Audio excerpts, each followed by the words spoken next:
Oke, kita masuk pertemuan mata kuliah statistik pendidikan kelas 6A ya. Untuk mulainya kita absen dulu, saya absen. Memperoleh gambaran tentang keadaan kependidikan. Kemudian mengikuti perkembangan kependidikan, mengambil keputusan kependidikan, mengetahui perbedaan dan mengetahui ada atau tidak adanya hubungan variabel, serta interpretasi, memprediksi, dan solusi kependidikan, dan terakhir adalah membuat laporan secara singkat. Makanya ada penelitian, di dalam penelitian itu bisa aja gini, analisis kemampuan siswa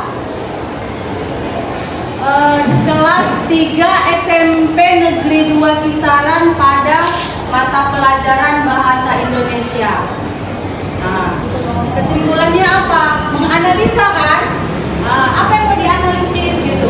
Tahun ini bisa dia 70%. Boleh kalian buat penelitian dengan judul yang sama. Ya, narasinya berbeda gitu. Kalau narasinya sama, kalian itu plagiat. Boleh, data sebelumnya diambil. Ya, ini kan siap-siap membuat penelitian kan, harus. Ya, apa kita tugas kita buat artikel ya? Buat artikel, janji saya sama kalian pun janji tuh. Buat artikel, saya upload nanti, akan saya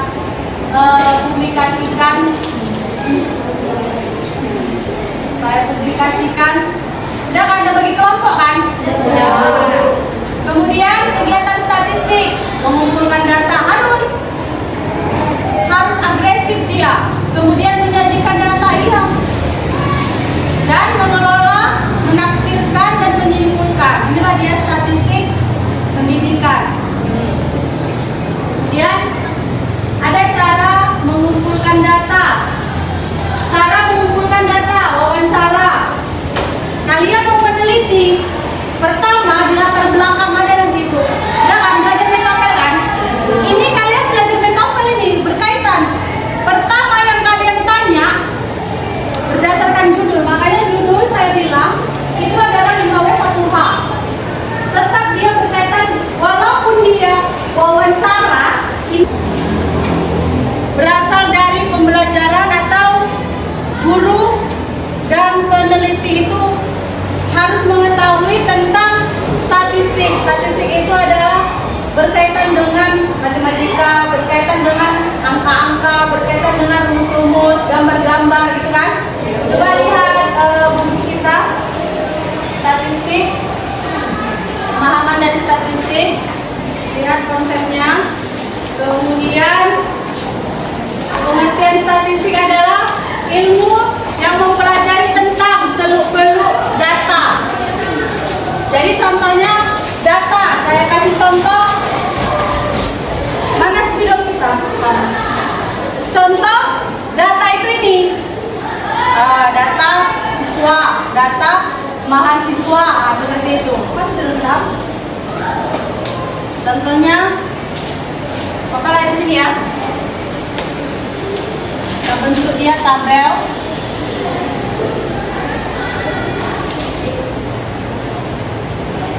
Data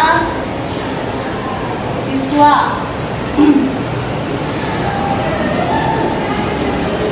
Nomor, nama.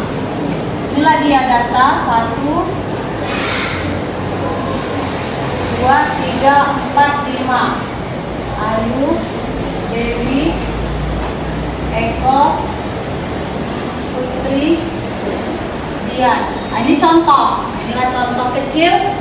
Kemudian ilmu yang mempelajari tentang seluk-beluk data, tentang pengumpulan data, pengolahan data, penafsiran dan penarikan kesimpulan gitu. Jadi dari data-data yang berbentuk angka. Kita lanjutkan. Ini ada gangguan. Kita lanjutkan mengumpulkan data.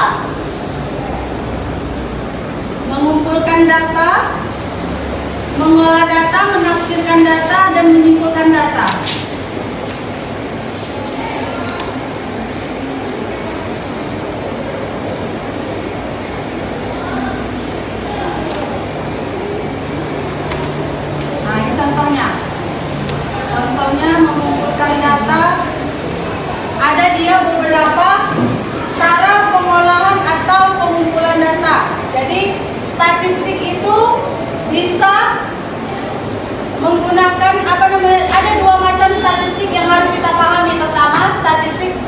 deskriptif. Jadi kalau untuk peneliti atau untuk guru, tadi makanya perakiraan cuaca kan gitu kan, dia penyebabnya ini terjadi, jadi deskriptif inferensi gitu. Jadi kita harus bisa ya. Selain itu kandidat-kandidat apa kalian? Kandidat-kandidat peneliti harus wajib gitu. Kemudian ada dia ruang lingkup statistik pendidikan, pengumpulan data kependidikan, ada penyusunan data kependidikan, pengelolaan data. Ini contohnya pengumpulan data kependidikan. Kalau misalkan inilah data kita, data siswa. Simpulkan berapa jumlah mahasiswa Universitas Asahan. Pasti dia pakai statistik. Nggak bisa dia. Itulah dia. Kemudian penyusunan data kependidikan, pengelolaannya, penganalisaannya, penarik kesimpulan. Makanya dia bisa ditaksirkan atau disimpulkan jumlah mahasiswa Universitas Asahan 12.000 pada tahun 2023. Kan dikumpulkan kan? Dari semester 1, semester 3, semester 5, semester 7, semester 9, semester 11 masih ada. Semester 13 masih ada, tapi udah mau DO. Jangan niat ya. Jangan niat. Kemudian fungsinya, fungsi statistik pendidikan, bank data. Jadi nanti kalau kalian membuat penelitian harus diambil dia, contohnya yang wajib kalian ambil itu nilai siswa. Dari misalkan kalian mau meneliti kelas 2 SMP gitu kan, kelas 2 SMP ini ada berapa kelas gitu, misalkan ada 5 kelas, diambil data ini, contohnya 350 orang disebutkan, ya kan, tapi tidak 350 orang ini yang kita teliti. Makanya dia ada nanti uji hipotesis. Itulah dia statistik tadi. Kemudian alat quality control. Iya, statistik itu adalah alat quality control. Makanya kita paham berapa kepintaran atau jumlah siswa yang berprestasi, berapa jumlah siswa yang kurang pintar gitu. Perlu. Statistik ini adalah ilmu yang sangat dibutuhkan sehari-hari. Kalian secara tidak langsung berstatistik gitu. Langkah-langkah dia kan menuju Universitas Asahan kan pakai langkah-langkah gitu. Itulah contoh. Kemudian alat analisis data. Ya. Metode apa yang digunakan? Itulah nanti. Ada dia metode kualitatif, ada dia metode kuantitatif, ada metode eksperimen dan sebagainya. Kemudian pemecahan masalah dan pembuatan keputusan. Selesai. Pecah masalah itu gitu kan. Oke, ada pertanyaan? Ada pertanyaan? Ada? Siapa? Ilham? Umu? Saya mau dengar lah dulu suara-suara yang pendiam-pendiam ini.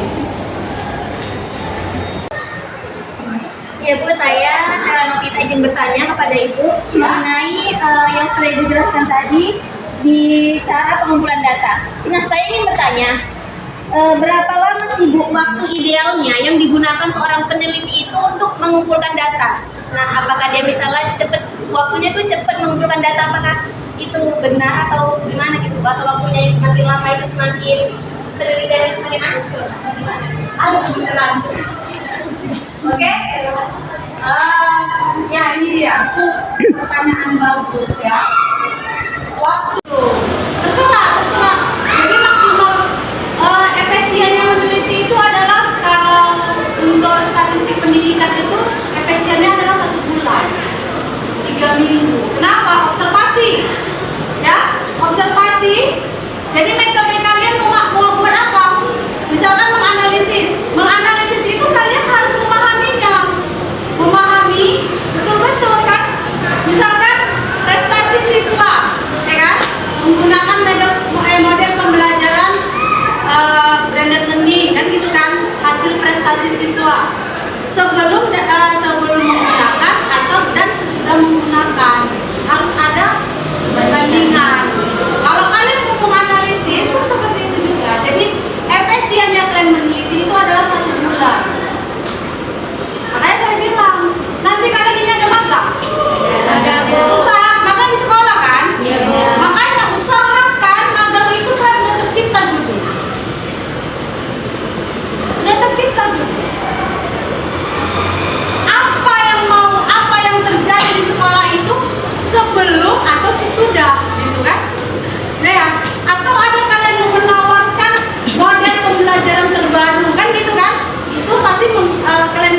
Kalau begitu sampai di sini dulu sekian presentasi atau materi yang saya sampaikan.